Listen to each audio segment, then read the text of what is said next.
It's time for everyone's favorite conversation about the offseason. It's time to talk about payroll. Let's see where the Mariners' payroll projects to be, how much room they have to spend, and what moves they can make to get to that number. So a good point to know for everybody is that the Mariners finished the 2025 season exactly at the midpoint in Major League Baseball in spending, or about $164 million. After the Mariners go through the arbitration process with the younger players and their 2026 salaries are set, the updated 2026 payroll will be about $144 million.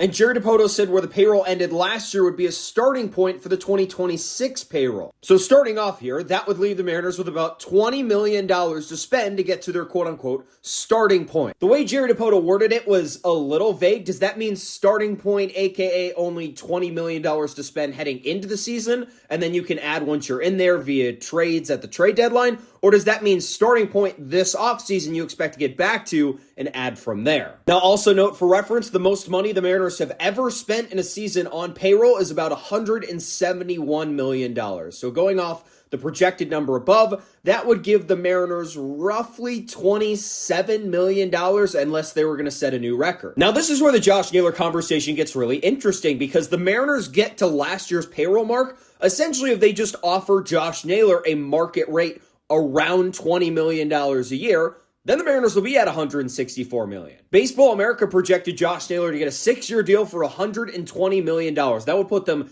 exactly on the mark from last season and would reach Jerry Dipoto's starting point. From a money perspective, unless the Mariners are willing to go past their $164 million mark from last season, it's going to be hard for the Mariners to add both Josh Naylor and Jorge Polanco back to this 2026 roster. Spotrac projects Jorge Polanco to get about $14 million a year. The math is just not mathing for where the Mariners set their budget. Now, of course, there are always ways to clear up money and give yourself more wiggle room to spend, and whenever people talk about that with the Mariners, we go to one guy, and that would be Luis Castillo's $24 million he's owed next season. So people made some really good cases for not trading Luis Castillo going into the 2026 season, but if the Mariners want to add at other positions on their roster and upgrade and uplift the entire 26-man crew, it's going to be really hard to get there without A, either increasing the budget, or B, trading Luis Castillo. This is one of many discussions we'll have on this topic this entire offseason, but if you have any thoughts on this, drop us a comment and let us know what you think.